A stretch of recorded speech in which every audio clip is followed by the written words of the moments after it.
Assalamualaikum barшаңызға. Бүгін біз 2021 жылдың шілде айында ауылымыздың құрметті азаматы, Баянауыл ауданының құрметті азаматы, және СССР-дің кеңес үкіметінің оқу министрлігінің Қазақ СССР-ның халық ағарту ісінің озық қызметкері Қабдолла Ақсақалмен кездесіп отырмыз. Сұхбаттасып отқан Мұрабек Қаппасұлы және мен Аман.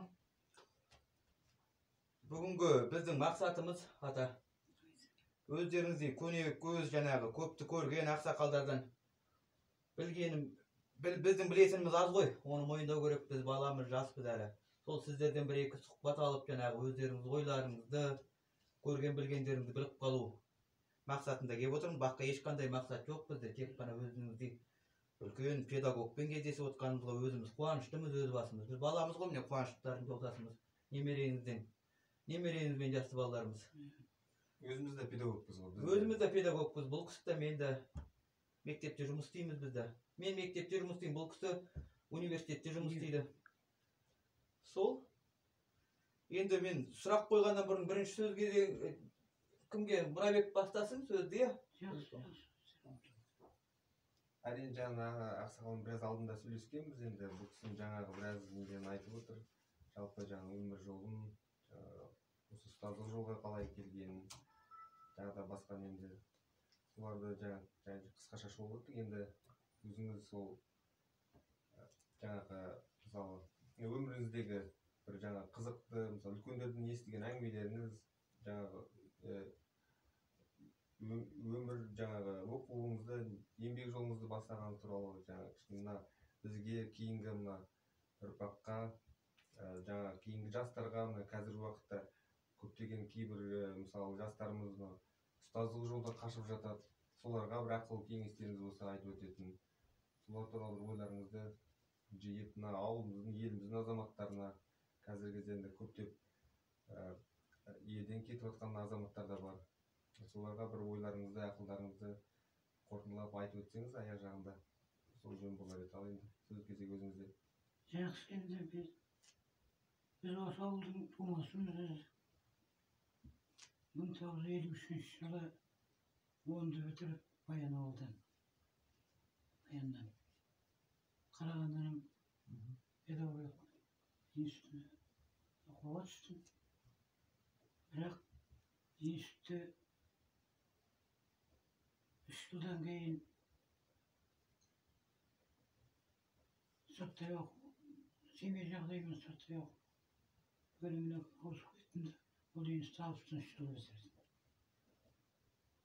Соның алғашқы ұстаздық жолы мына қазіргі Ақсаңа ауылы, бұрын Октябрь есілдік мектебі дейтін, сол мектепке математикадан сабақ беріп, мұғалім болып бардым. Алғашқы біздің директорымыз Таран деген жігіт болды. Нөкердері Таран дейтін. Кейін осы Баянауылында істеп, зейнетке шығып, енді осы қайтыс болды, қазір жоқ. Жақсы адамға келіктім, алғашқы келіккенде. Өте жақсы адамға келіктім. Соның арқасында кейінгі мына ұстаздық жолымызда да жұмысқа да кішкене тықы, тиянақты болуымызға соғыстың көп соғыстың арқасында сондай жеттік. Мұнана баяғыда алғашқы оқуға барарда әкелеріміз колхозшы ғой, еңбек алмайды, ақша жоқ, қайдан тауып бересін білмеймін. Сол кездегі 7-8 сом ақша салып берді қалтама. Сондағы бар айтқаны, күнде тойсаң бөгесің, аптасына бір тоймасаң өлесің деді. Жобасы сол ана ақшаңды жеткізіп бетіме шешіп берсін дегені шығар. Ал енді кейін мұғалім болған, мұғалім болып приказ алып келгенде, бірақ тағы да бір ауыз сөз айтты. Әке, айнадан айға бір болма деді, жеген наныңды аталда береді. Басқа сөз жоқ. Сол Onda adalda bilgenimiz endi. Şamamız kolumuzdan gelgenişe bilgenimizce Adağa bilgenimizi iletip ötürüzdük. Özümüz şamamız bilgenişe hizmetçi Toştuğu ya çocuk sonra arkadaşlar endi mınav kezinde Kazakistan Kavartıyorsunun bozası da yanıday Mine ya anaytınız. Türk'ü verdi ya. Қазақ СССР халық ағартушысының озық қызметкері деген значокпен марапатталған 79 жылы. Ал енді мынау өзі сол кездегі мына адамдар бір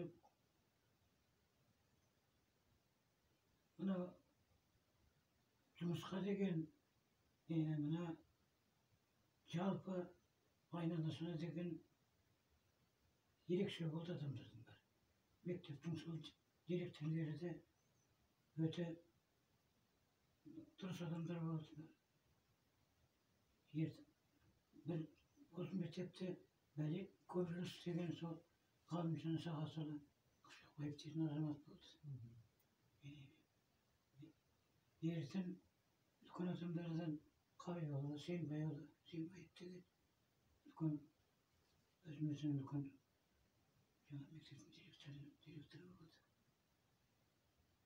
Жанахмет, Атқан Жанахметов деген негізі фамилиясы осы Анаки.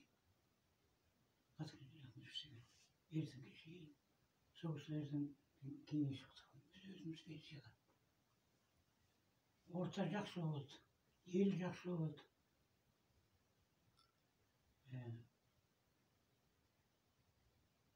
Орта жақсы болғасын, ел жақсы болғаннан кейін өзіңді сыйлап аласың. Соның арқасында кейінгі мына өзінің алдына оқып шыққан азаматтар мына Баянауыл ауданының ардақты азамат деген атағы берді. Құрметті азаматы. Баянауыл ауданының құрметті азаматы Смағұлов Қабдулла Қалиұлы 2019 жылы. Иә, істеген жұмыстың нәтижесі шығар. Енді бүгінде жас келді. Денсаулық бұрынғыдай емес. Бірақ дегенмен балаларымның, немерелерімнің ортасында отырып, халыққа рахмат, жақсы сыйлайды. Сол бағанаға әлгі айналаңа айгап болма деген жазып қойдым. Иә. Соғында тырысқа қашыға елде жұртты енді қатынасымыз осыған шейін жақсы. Басқа енді айтамыз енді. Жаманымыз келгенше дұрыс болуға тырыстық.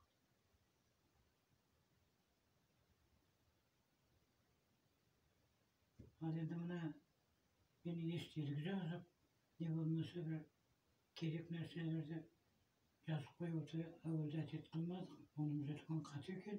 Өйткені қазір білетіндердің барлығының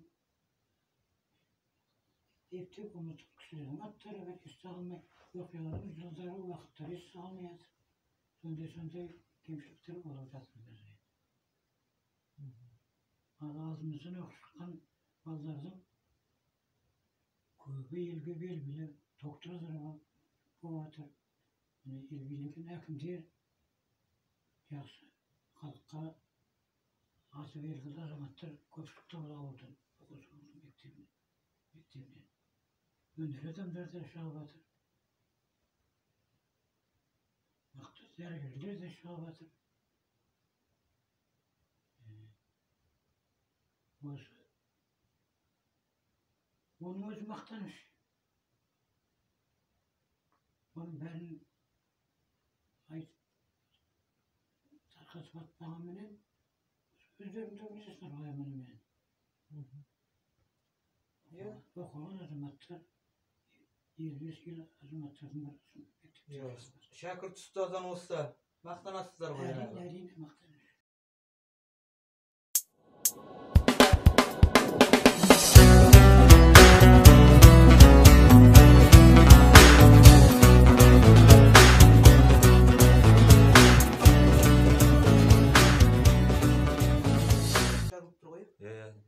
bilesiz goý endi biz jurnalist emesmiz, ýa-da operator emesmiz aýtary. Awulmyzda özümüz ýürgenden giň ýa-da çyryp atkanymyz goý endi. Rahmet ya. Ya, ustazlyk joluňyzdy aýtyp ötüňiz kıskaça. Biz de sizin köp wagtyňyzy almak goýak. Endi awsatyn kaýda awsa, kanday suraklarga awsatyn bolsak. Aýtyp oturňyzlar. Özüňizdiň bilgeni tarih turaly mында. Ne bolmasa jana artistleriniňe tagy bir toktalyp ötетін artistleriniz barmy eken? Zamandaşlaryňyz turaly toktalyp ötüňiz gelse özüňiz. Zamandaşlardyň endi bu elde biz awulda ýerdiň kaýsymen bolsa aragatnaşymyz ýaşy bolsa küni geçýär. Kaýsyny aýtýan? Çok jeke toktalmaya goýun, ýaraýdy. Jeke toktalmaya goýun, birak zamandaşlaryň bäri wagty gelgesin ketip batyr. Bunun en kıyın neresi? Biz çaldıran şeyler okuduk. Buna Cumhurda gana o sözün yıkazaması, yıkıyordu. Aldanın kıymet tazaması. Sakal, zaten sakal. Yıkıyordu bir kayıttan okudu. Kadir, özümüzü katar üstüken adamlardan biri yok. Onların bärinden ardında. Adamdan başka salada üstüken yaşlar sakallar oldu. Beri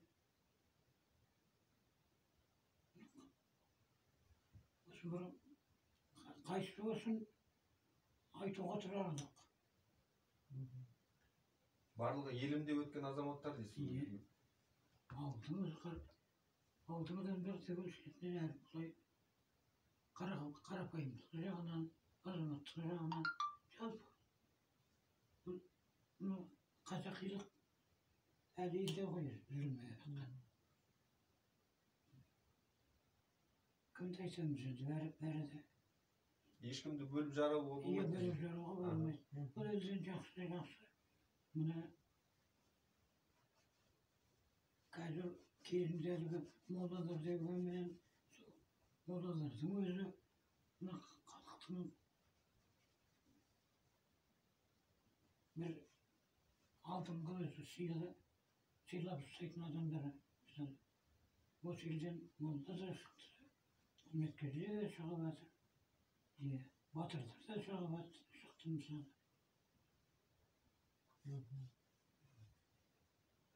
Awulymyzdyn bizden ulkendöre janagy ýana ötken ýyldardan başlap aýnalyşy bolsa awuldun өлke tany men aýnalyşyp ýürgende sizge kelip kanekes. Endi awuldun taryhy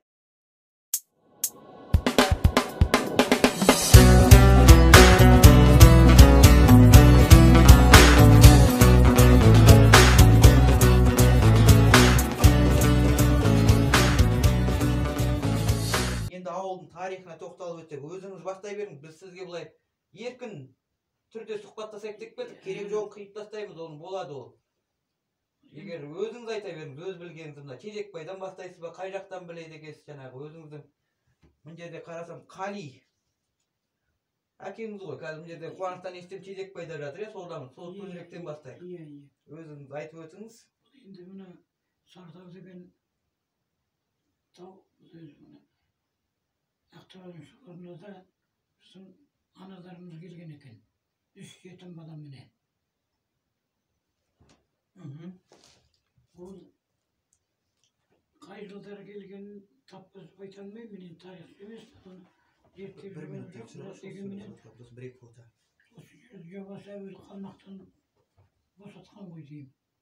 O yana o söz oldu.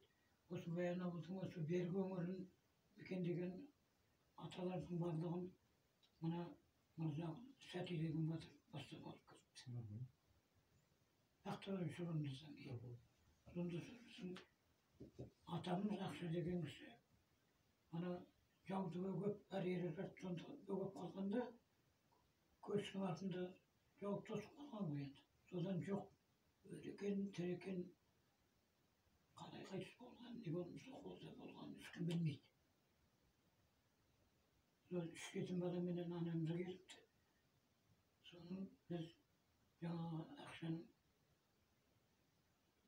жиналды, манақ, маман деген жаңағы үш бала ғой, соны маманнан тараймыз. Ол маманы өзі осы жердің Сартылды шауыл. Бұрынғы ескі аты үлкен ауыл, орта ауыл, сыртқы ауыл дейді. Кейін мына аштықтан кейін ең кішкене есін жинап, колхоз болып, мал болып, жаңағы фермалар болды ғой енді сауда. Сол кезде ат берген жаңағы үлкен ауылға Ысқақбек деген атау берген. Сол ауылдың белгілі бір бұрын елге белгілі адамдар болды ғой соның атын. Орта ауылға ферма қоныс салынбағаннан кейін ол ауыл қалып қойды. Көнекбай деген аты ғана қалды. Көнекбай? Көнекбай деген аты ғана. Көнекбай. Бас салынбаған соң, мал толмаған соң аты қалып қойды. Мына жаңағы сыртқы ауылды Тезекбай дейді. Сол Тезекбай біздің аталарымыз есеп. Олар сол кездегі аштықтан аман қалған адам бір енді сол елдің белгілі адамдарының атымен атаған ғой жаңағы ауылды. Сол Тезекбайды жүгірді әлгі мүмкін керек жоқ болса айтпай қояйын. Жоқ, айтыңыз. Мына әкесі Байғожа деп осында мына телефонменен сондай мәліметтер атыпты. Ол Байғожа деген кәдімгі барымташы. Ол Тезекбайдың әкесі емес. Ол руы Қаракесек. Ана барымтаны жылқыны айдап кеткенде айқай шығара қойын жылқы кетті деп. Сонда үлкен адамдар, батырлар тұра қойғанда ана жаңағы барымташы тосып қалған. Жылқыны айдатып жіберіп өзі соғысуға артта қалған. Бірақ оны барған кішкене әлтігі болғанда сол өте әдетім болды, Боранбай деген атамыз. Ана ол кісілер ұрғанда шынтақ көтермей ұрады екен. Соққы, иә. Шынтақ көтермей. Ана өлтірмей. Өлтірмей аттан түсіріп кеткен ғой. Аяғы арасынан жеткен қуғыншылар жасы Аманжол деген жаңағы бір інісі ұрып жіберіп жаңағы өлтіріп алған. Ол кезден болды. Жаңағы ол ұзаққа жатпайды екен. Барымта. Ана өлімге жауап береді екен. Қанын сұрайды ғой. Қанын сұрайды екен. Оның ана ұрлық қылса, мал айдап кетті демей. Соны бағанаға Аманжолдағы көрсеткен еді, өлтірген осы деп. Сонда ана шешесі ода бір текті адам екен, жоқ, менің балам мұндай адамны өлмейді. Сосын шын бағана түсіріп кеткен кісіні көрсеткен. Сосын айтпай жарайды, балам теңінен өлген екен. Құнын кештім деген. Сол Байғожаның атын ұмытпай, жаңағы бұдақтың басына Байғожа бұдағына атап кетті. Соны айтып жүргенім жаңағы Тезекбайдың әкесі етіп жүрген. Соның ұрпақтары, сол жаңағы енді ақшаның ұрпақтары, ана үлкен баласы жиналдың ұрпағына белағаш кетіп көрмені 1 май осы жақтың балдығы. 3 май. Мына жаңағы маманы біз жаңағы Сартау. Енді манағынан тарағандар мына жақта Алтыбай деген ауыл бар. Мынау Саршақы кәсімгі. Осы жақты жайлы өскен содан өскен ұрпақтарымыз енді. Мына жердегі Азаттау деген сол Азаттау. Азатта сол жаңағы Боранбай. Ана өскен ата. Олар сол мына жиналған ағайындар ғой, сол бірінен бірі енді. Сол жер алып, мына жаққа сыймаған Азатқа кеткен ғой. Өсіп, бала-шағалар өсіп.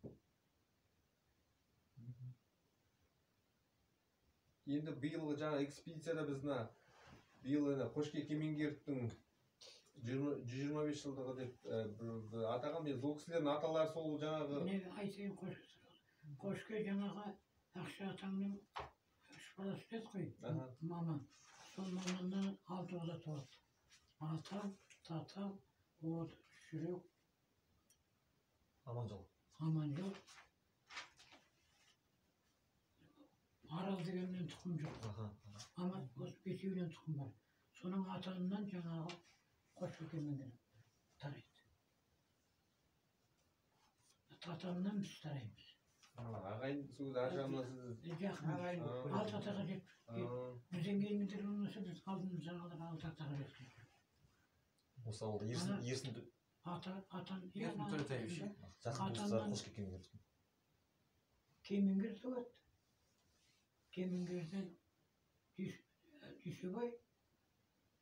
Düsebaylardan o Düsebay yıka kayındı. Sonra bir güne cana koş gidiyordu. Koşmanın şuna koşmak. Onun yanına Yağlı Nartay'ın balası yıkıldı oldu. Söylediğin söylesin. Bana giyindi. Bana Nartay'dan Resul Göktekin balası. Odan kayırlık kaldı. Kayırlık. Евразийский университет. Иә. Demin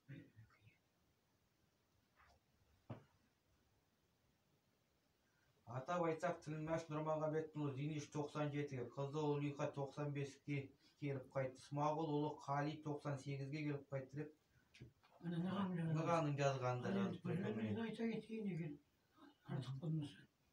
Мынау жаңағы Сартауда шоуы бар дедік қой жаңағы. Сырт ауыл деген. Иә. Үлкен ауыл, орта ауыл, сыртқы ауыл деген. Яғни кісінің артына тықында Сықақбек, Көнекбай, Тезекбай. Сол Тезекбайында Бөлебайдың қара құдық деген құдық бар. Олардың бәріне сол Тезекбайынан 10 шақты адам 90-нан асқан. Басқа ауылдарда жоқ. Сонда бір феномен бар еді. Сол көп жасайтын мына аштық келіп бар, осы келіпті көбіне. Сол жаңа айтып отырған Тілмәш ата дейміз бұл кісіні. Көрдік, бала кезімізде. Нұрмағамбеттің кісі, Зайныштың баласы. Сосын Ұлиқа деген қызы. Ұлиқа Ерсін Төлетаевтың шешесі. Зайнышты бұрын мені маршаларда тарады. Бала кезімізде көшіп кеттік ой деймін. Өздерің апаңдар біледі береді. Мен жазып көпті міне. Қожахмет қызы Ақан 95 жасында, Дәмелінің шешесі Жәміш 96-та, Жұмагелдің шешесі Дәметай 95-те,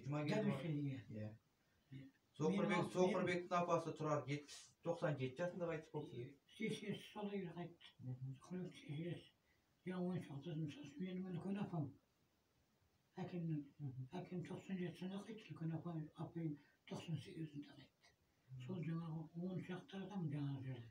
Сол бір кішкентай ауылда. Ол кездегі ауыл дегенде мен ауыл бір қардың астында бір кісіден тарағанымыз, бір парақтада ағайын екі кісіден не болмаса. Солай енді мінекей 97-ге келмеп шақты, 87-ге. Жасай беріңіз әне, соға да мен келдіріп жатырмын ғой мен жерде тәуген ағы. Иә. Ал енді аштық келіп, жауыз келікті қой көп көбіне. Негізі сол. Көп жасайтын не бар. Біз енді Сартау жақта аралап келдік қой жаңағы. Неге болдық біз? Бал-балтастар көрдік, одан кейін жаңағы алтын бесік алған жер бар деді, е? Бесігі кішкене енді аңыз ауырласына шығыр. Осындай әңгіме ерте шыққан. Мына алтын бесікті жаңағы бір ауыз қалмақтардың өлеңі ғана қайдан естідім, неге естідім, менде жазып қою деген болған жоқ. Естіген, естіген. Сол жаңағы Кетатадан келатқан алтын бесік. Сарадырда қалдың ау деген жаңа қалмақтың. Қашып баратқандағы талғап жазған өлеңі бар. Бұл үлкен қыса сияқты. Оның кім жазған, қашан жазғанын білмеймін. Жаңағы бір-екі жолған есімде қалыпты. Естігенсіз үлкендерден. Шерін оқыған.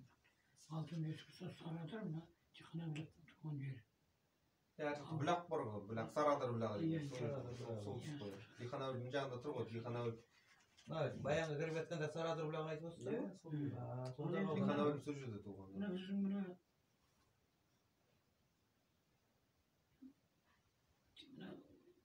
бұрын баяннан, Шоманнан баянға жүргенде, ана жерде екі көпір отырды, бірінші көпір, екінші көпір деген.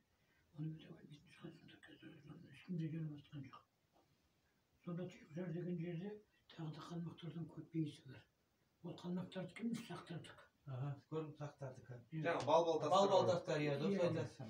Ислам діні келген баяғыда біреуін ашып келген нелер, жаңағы археологтар. археологтар ашыпты. Соны әңгіме шығып кетті. Баяғы алтын бесік болған екен, қазып алып кетті деген. Ол өйткені ол ашқан жерде мен де көрдім. Олардың жаңағы дәлелі кішкентай ғана қосқан жоқ. O da емес, осы жаңағы саған қатысты бұл әңгіме. Қайсыны кімден ертегізде базар қалай тұрды, жата түсті жатқандай қылып солай қоятын кез болған екен. Жатқызып қойған тас қабыр ғой, қысқа ғой енді. Соның кеше көрдік оны ба. Кішкентай ғана не екен ой, оның бертін қазылған сияқты, бертін қазылған. Көріп тұр, кішкентай ғана не. Үлкен жан жақтар тас, тағы ортасын ғана. Ана екінші көпірдің тұсында Саршақ деген жерде қазып жатқанды көргенбіз жас кезімізде. Жас кезімізде, азамат кезімізде келіп жатқан студенттердің қазып. Сонда көрдік, кәдімгідей скелетпен аршып, тауып жатқан не тауып алып жатқанын білмейміз әйтеуір. Сонда айтып жатты, мынау Индиядағы өсетін бір өсімдіктің жанын ғана таптық деп. Жоқ, сол Индиямен де байланыс болған, иә. Ұлы жібек жолы, сол... Мен айттым, ұлы жібек жолы ертеде бір...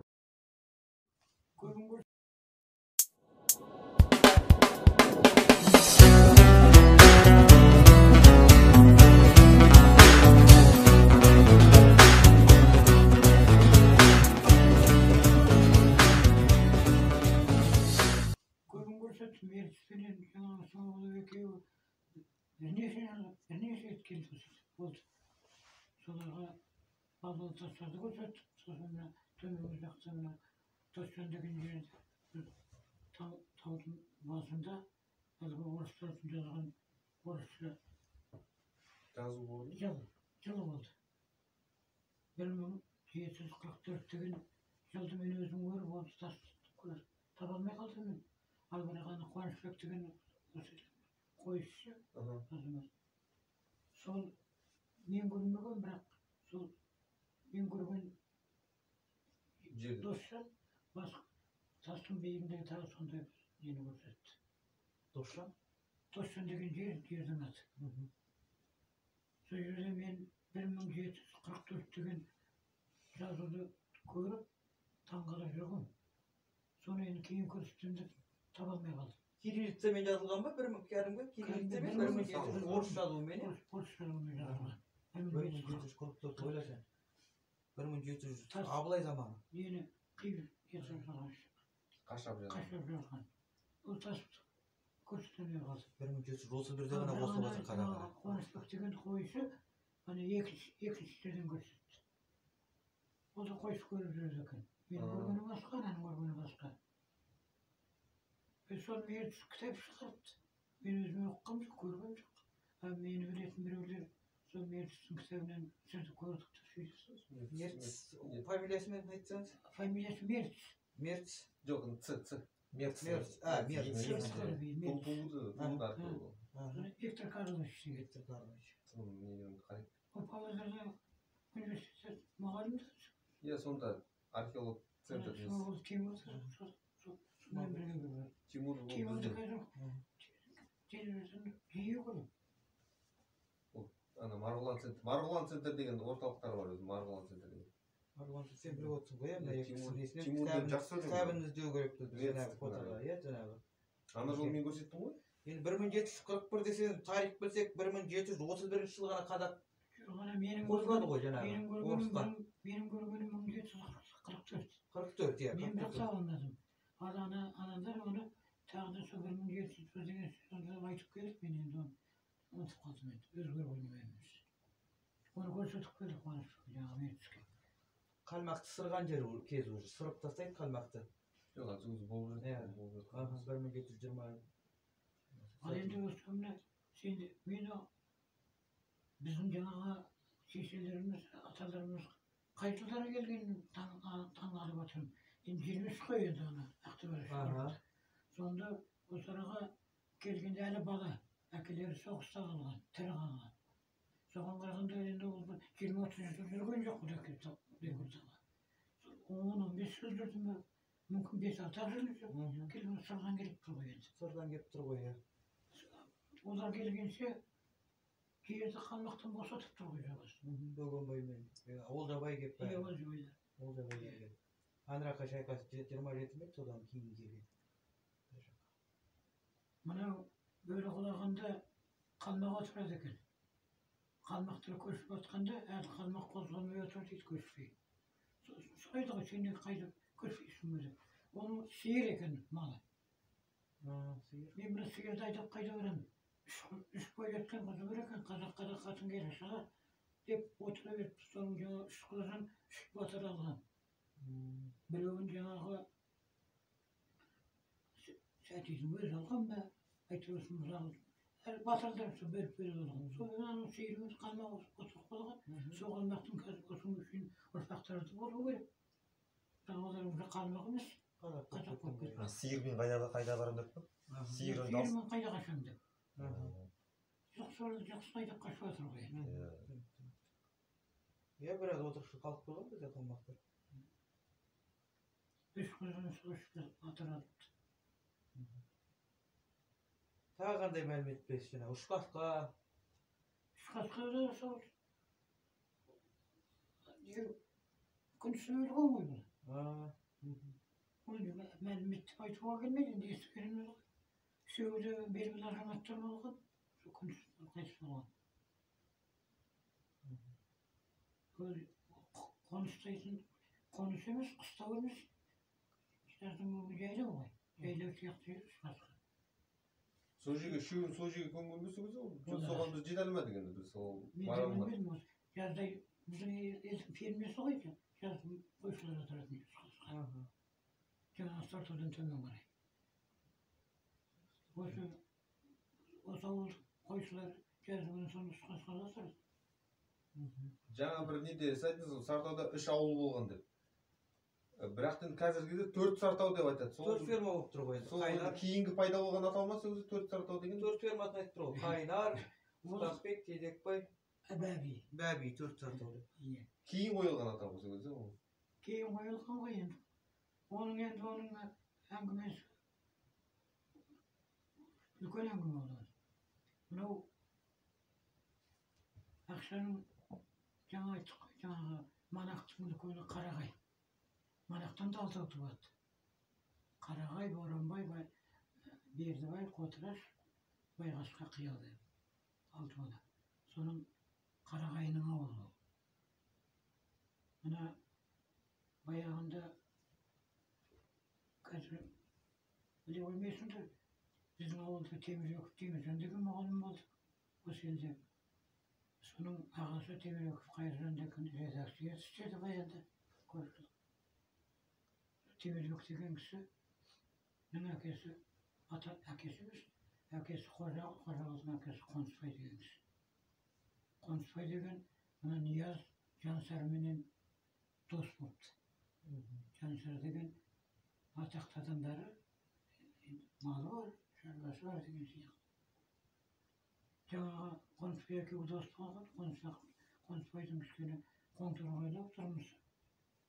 Жаз сусынға сусыны береді екен, қыс соғымын береді екен досына, Жансар Қонысбайға. Содан сол Қонысбай жерін Жансарға берейін деп жатыр деген ел арасынан түнгі сөз шығады. Сосын Қонысбай ауырып жатқан кезде ақшаның енді үлкендері жиналып, әрі келіп көңілін сұрап Қонысбайдың. Әрі сосын не сөз? Сөке. Жер туралы дегенде. Сонда айғай сапты. Досыма жерімді бердім деп үш рет айғай сапты. Бітті сол жерді сосын жаңағы ана малы көп, жандары сүймей жатқан жаңағы Жансары келіп жаңағы жерді қоныстанған. Ол ақшаның жері. Бірін тартып алған емес, сатып алған емес. Анау Қонысбай беріп жіберген. Sıyğa bergen. Dosuna verip ketken. Sodan keyin öz bizim evde solgamay turgunbay deyip kalgayıp oldu. Para yok. Parası olmaz markım.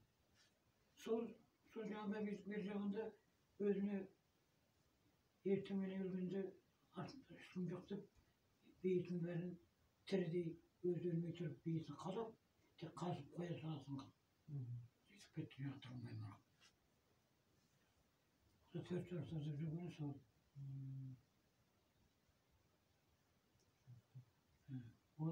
O karagaydım jeri. Жаңа үш қасқа бойынша енді өткенде тағы бір екі не естідік жаңағы енді екі нұсқасы. Бірінде жаңа айтады, сол үш адам жаңағы үш қасқа деген баяғы мықты адамдар, олар ана баяғы Мұса Мұша Шорманның жаңағы арғы аталары деп. Жаңағы бай кісі жаңа кісі де. Содан енді кеше бірінде де ол жаңағы осы Ақша бабамыздың үш несі деп бір ағамыз сөйледі. Енді ол нақты не жоқ енді? Ақшаға қатысы жоқ енді. Мен оның дәстүрін айталамын. Ол жаңағы Ордабайдан тарауы мүмкін. Ал жаңағы сен Мұса Мырза жөнінде айтқаның дұрыс, мен айтайын оны. Мынау қазір айтқанда мына жердің атауын сөйлетір. Мақан деген... Ордабайдың Мақан Иә. Мақан деген ферме бар. Ордабайдың Мақан деген бай болған дейді. Ол Ордабай кәдімгі Мақан көлі мен Омақа көлі арқылы өтетін. Оның Мақан көлі анау соның барлығы бар. Жайлауы ма жоқ? Жоқ, Мырза Шоқы деп жүрміз ғой. Мұса Мырза. Анау Шорманның әкесі Жұмабай. Шорманның өзінің аты Жұмабайды. Өзі аты Жұмабай қойды. Ордабай, Жұмабайлар бірге туысады. Ағайынды бұл. Иә. Мынау баянға түсе берерді, Мырза Аласық дейтін бұрын Өктөберден шыққанда шаным арбам қыстың шанымен жүргенде асуы барды. Түседі. Мырза Аласық түсе жерде Ордабайдың ауылы бар. Қонысы. Мысалы енді баянға дуанға келмеймін енді, олар теңдікте тұрады ғой енді. Ақкелін болса. Иә. Келе жатқанда әкесімен туысқан Ордабайға сәлем беруге бұрылып отырады. Ана кісі келсе Ордабай қарғырап жүр екен. Сосын қазақтың бір кездескенде байқымай айтып қалады, ұрық қарғырап өсіп деп қалған ғой. Өзімде біреуді суға кеткен біреуді көрсін, суға кетсін ғой. Естіп бір айтып қалады ғой. Сонда қарғырап өсіп дегенде айтқан, әнесі дуан болғанда баласы дуан болса, әкесі қарғырап қайтеді деп. Соны ана Мұса Мырза қолыма қол түсіне қойып, айтыңызшы, қараған жеріңізді алып берейін деген ғой. Баяғы жерім қарғасты деп айтыпты ғой. Сосын айтқан маған мына Жүгеннің Қаратасын әперді. Жүгеннің Қаратасы деген жер аман жаңағы Мақан. Қазіргі Мақан. Қазіргі Мақан. Сосын осы енді агрессор адам емес. Былай ақылданым ғой. Мырза болған. Мұса Мырза. Сосын олардың кісісі таңдаған жерлерімді берейін, жеріңді маған берді. Соны ана елу басысы, мына аман сен тақардарды білмейсің ғой, сен бала кезінде көшіп кетті ғой. Жоқ, біреу оймайды жерім мен. Осында тақар марқұмның бір баласы, Сейфулланың бір баласын өлтіріп, осылай деген. Ондай әңгіме естіп пе? Жоқ. Мен білемін, көшіп кеткен сөз. Содан көшіп кетті. Сол кішкене етті адам болған көнбеген. Ана кісі тасып өлеміз тасып өтті ғой енді. Тасып өлмей бірнеше жылы соңынан қалмаған. Сосын соңынан қалмағасын мына Қарадыр деген жер қазіргі Қандадыр. Алтыбай Қандадыр деген жер бар мына. Қойтасқа қарай? Қойтасқа Қандадыр деп еді. Баяғыда қырықжылдықтың қырманы болды енді. Қандадырда. Сол жақсы жер екен, ана Қаракесек екен. bayan duanına yatıp karamaydı. Sosun oylаған ғой, басқарғанның атауы соңынан қалдырайын деп, сол қарадырды берсең берейін деп айтып қалған ғой. Қарадырды алып берген ана қаракесіппен келісіп. Сосын енді ауыл көшпеймін енді. Ауыл көшкенде әкелері бар, аталары бар, өлген бейіттік, жаңа кісілер бар. Улап-шулап, әйелдер жылап, бала-шаға ушу болып жылап. Соны көшкен, сол жерге барып.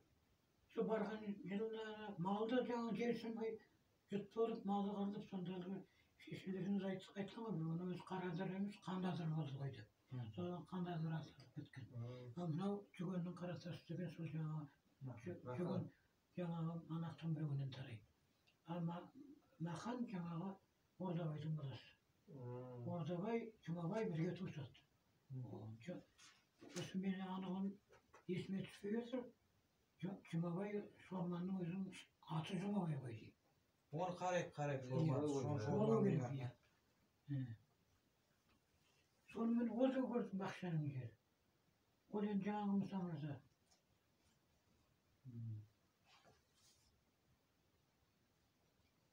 Жаңағы бар ғой, керек Қарақуыста Мақай бар ғой, Мақай сері білесіз ғой, Мақсұтбек көп жасарып.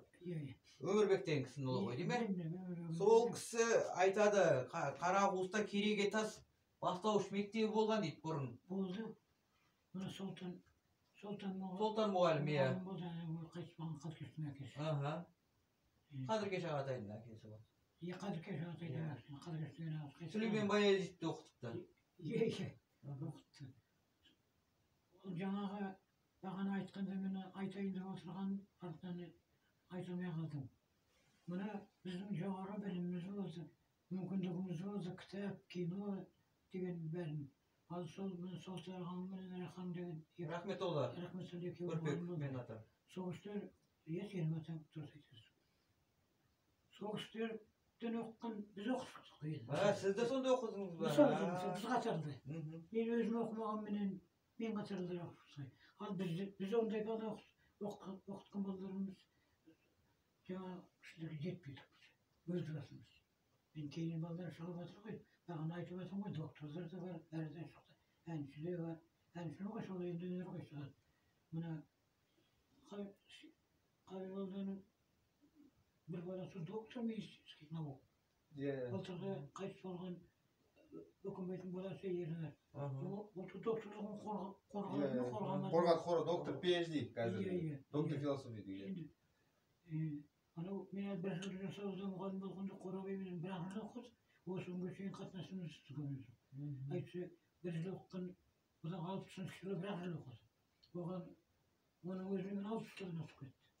Осы бір жыл оқыған балам мен мұғалімнің арасы осы күнге шейін 60 жылға байланысып жүре ме? Сол енді сол мұғалім жаса көп, нашар мұғалім болмаған сияқты, балада нашар бала болмаған сияқты қойыппыз. Қатынасымыз түзгеніміз жоқ. Бір жыл оқыды мен.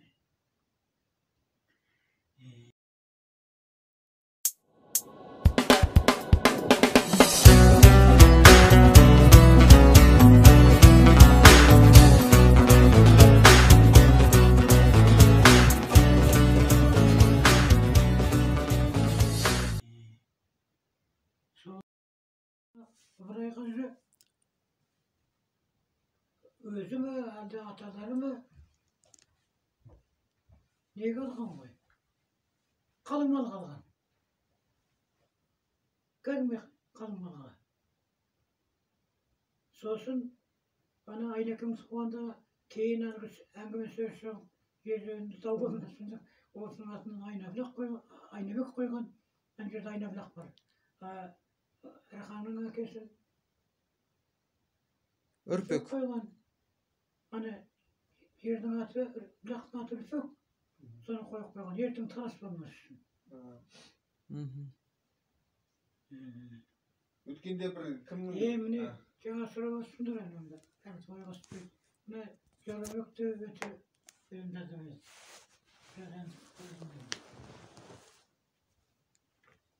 Ол Жорабекті ептемді адам мұғалімдердің ішінде болған жоқ. Орысша, қазақша, қайсырақ алғасын энциклопедия еді. Бірақ енді көрімнен жастай кетті. денсаулығын күтпеді.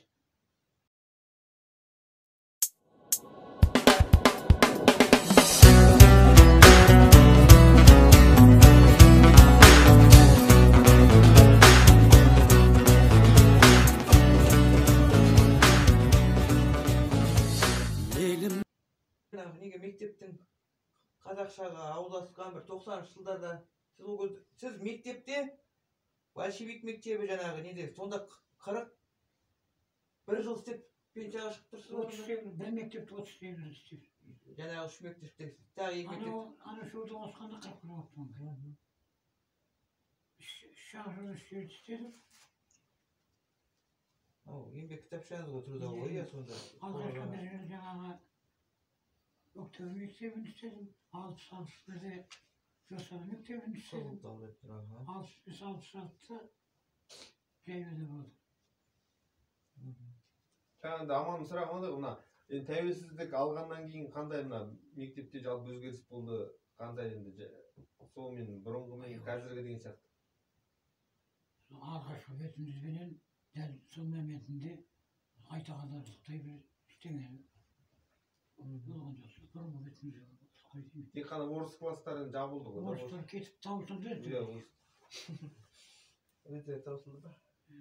Оның және оның жалғыз өздері емес, біз де баламыз орысша бердік қой. Жалғыз орыстар емес, ал бүкіл ауыл бәрі орысша оқыды. Орысша оқыды.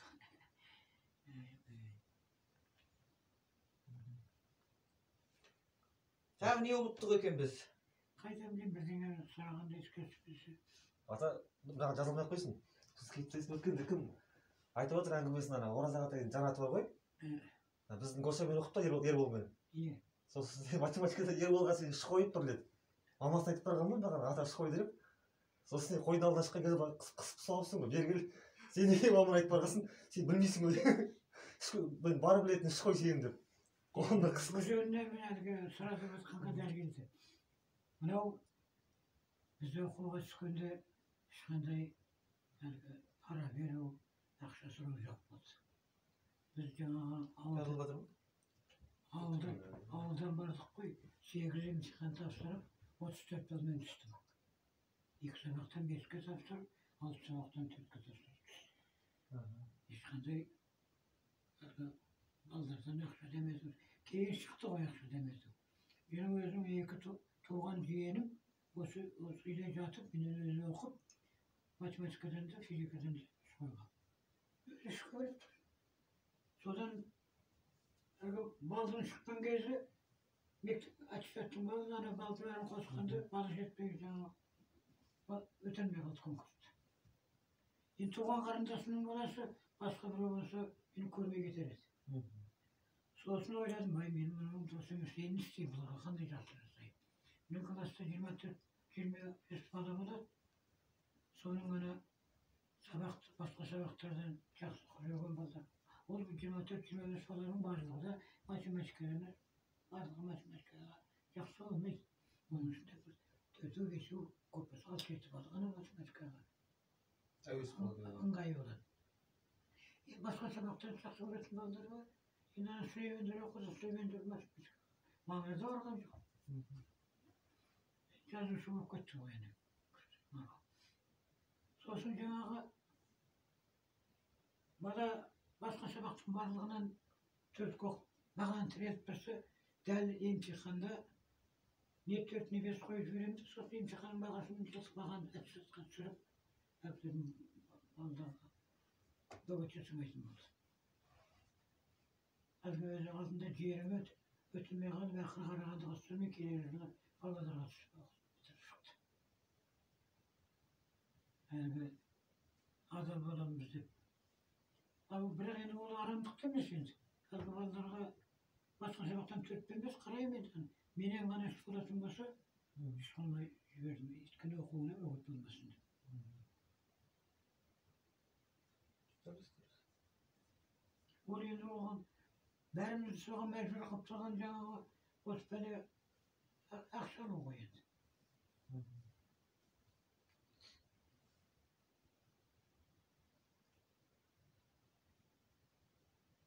Endi biz budan emne жинактайбыз, Burebek қазір. Biraz мәліметini de adık koy endi. Manuş senin qanday qosarың бар?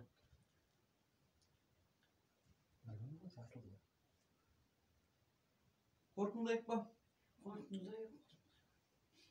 Ruxsat bolsa sizden. Bari Na, meni unutmasam Maqjan Jumabaевтың сөзі ғой деймін. Алталаш жиналса, төрдегі орын мұғалімдікі деген, е? Ұстаздікі деген. Сіздей педагогпен, үлкен ақсақалмен ауылымыздың бұл да мына қағазсыз-ақ құрметті азаматымен кездесіп отырған біз өте. Бізге ол мәртебе, ғанибет, біз бақыттымыз осындай сіздің қасыңызда осындай әңгіме тыңдаған.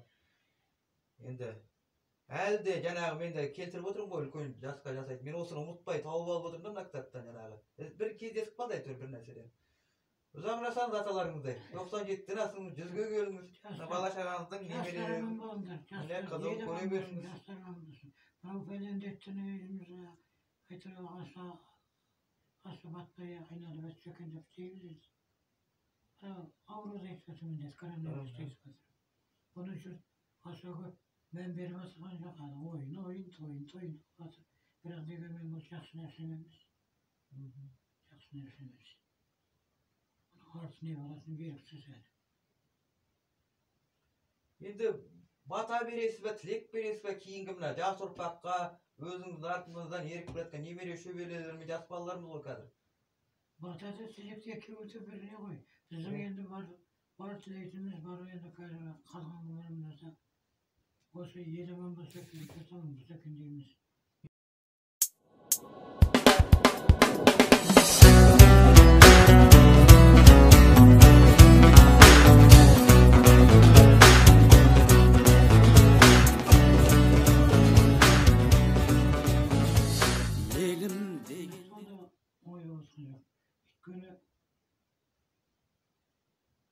Мен өзі билет институтын 9-шы жылы. Ол институттан кейін осындай. Оның алдында ертеректе жүргенде бір Қасымшат деген алуан күліп жүретін нәрсе ғой. Сонда соған қатты соғып жүрген кезде көтеріп соққанда лапан күршеті кіріп кетті дәл осы тұсынан. Оның бір жарым ай, 2 ай баянның больницасында қарағанның больницасында яттым. Сол әлемдері кейін жыл өткеннен кейін сұра беріп жатыр. Ұмытшақтық содан пайда болып жатыр. Дәл керек момент кезінде бірдеңелер еске түспей қалып жатыр. Енді сол тілек бата дегенде біз де жатырмыз. Бар біздің тілейтіміз еліміз аман жұртымыз тыныш болсын дейміз. Оның үшін де мінекей Алла жастар сендердің жолдарыңды ашып. Сол жастарға тілейтіміз бірыңғай осы тыныштықта тек бар көретін ауыртпалық еңбектің болсын. Еңбектің ауыртпалық емес, күндердің күнінде ол өзі бақыт әкеледі деген сияқты. Басқа не айтамыз енді? Мынау өзге қазақтығымыздан айырылмайық. Біздің қазақтықтың ең осы ауыз толтырып айтатынымыз үлкен сыйлау ғой. Ол біздің қазақтан басқа халықта бар халықта да бар шығар дегенменен дәл қазақта үлкен сыйлау, мына кісіге қамқорлық деген ол жоқ сияқты. Сол барлық біздің бар тілегіміз сендердің бақытты болулары, аман болулары. Әрине енді бақыт деген ешкім әкеп қолдан беретін нәрсе емес, өз қолдарыңда. Өз қолдарыңда. Басқа не айтамыз енді?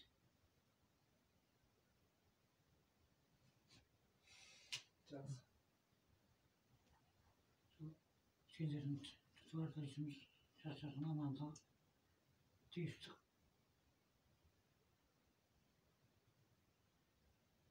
Өзімізге де тілегімізді айтып күндегісін күндер ететіміз дұрыс қартайса екен деп. Өзімізге тілегіміз сол деп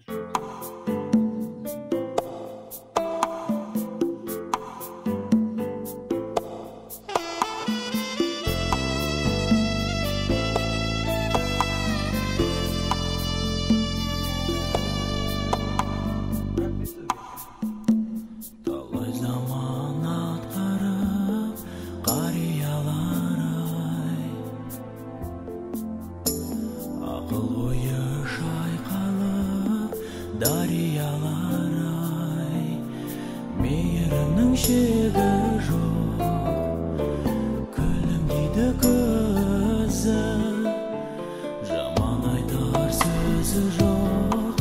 Қариялар ай, жер жарылып көк теңіз толқыса да, қариялардегі ақсақалды жақындарым-ай, Алатау сынды қариялар-ай, аталарым-ай, мейірімі таусылмас дариялар-ай. Алатау сынды қариялар-ай, даналарым-ай, өте керек біздерге баталарың-ай.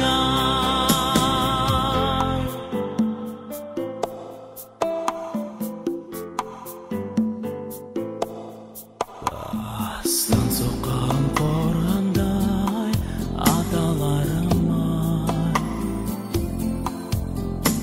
тағдыр қуған сормаңдай даналарым-ай, мейірімнің шегі жоқ, ақ жарқын ақылдарым-ай. Алатау сынды қариялар-ай, аталарым-ай, мейірімі таусылмас дариялар-ай. Алатау сынды қариялар-ай, даналарым-ай, өте керек